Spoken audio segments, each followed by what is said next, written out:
দর্শক আসসালামু আলাইকুম।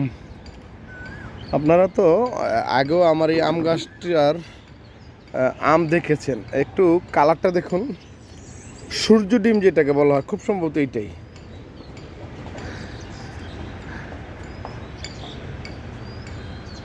এই বছর আলহামদুলিল্লাহ অনেকগুলো আমই কিন্তু এই গাছটায় ধরছে। ধরার যথেষ্ট কারণ অবশ্য আছে। একটা আমে অবশ্যই একটু প্রবলেম দেখা দিচ্ছে, মনে হয় ভিতর থেকে পচে যাচ্ছে। 1 2 3 4 5 6 7 8 9 10 11 12 13 14 অনেকগুলা আম 15 এবার এসছে।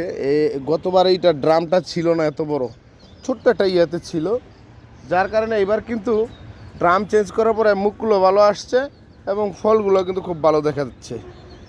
পাশাপাশি আমি আপনাদেরকে এই আম গাছটি দেখাতে চাচ্ছি। এটা আরও আগেও দেখিয়েছি আপনাদেরকে, এটার ভিডিও আরও দিয়েছি। আমার ছাদের বাগানের মধ্যে এই দুইটা গাছ হচ্ছে বেস্ট, ওইটা তো বেস্ট বলাই যায়। এটা এই গাছটা না একটা গুণ আছে, এই গাছটা এখন যেমন আম ধরতেছে না, ঠিক 2 দিন পরে কিন্তু আবার দেখা যাবে এই গাছটাতে আবার মুকুল ধরতেছে।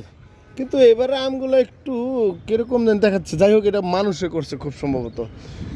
এই হচ্ছে আমার ছাদের বাগানের যেই 2-3টা আম গাছ আছে, আম গাছের ফলন এবার। এইদিকে আরেকটা আম গাছ আছে। অ্যাকচুয়ালি এই আম গাছের পাশে এই আম গাছটাকে রাখলে ওগুলোরকে আম মনে হয় না আর কি, এরকম একটা অবস্থা। আপনারা দেখুন, খুবই সুন্দর লাগতেছে কিন্তু। ধন্যবাদ, ভালো থাকবেন, আসসালামু আলাইকুম।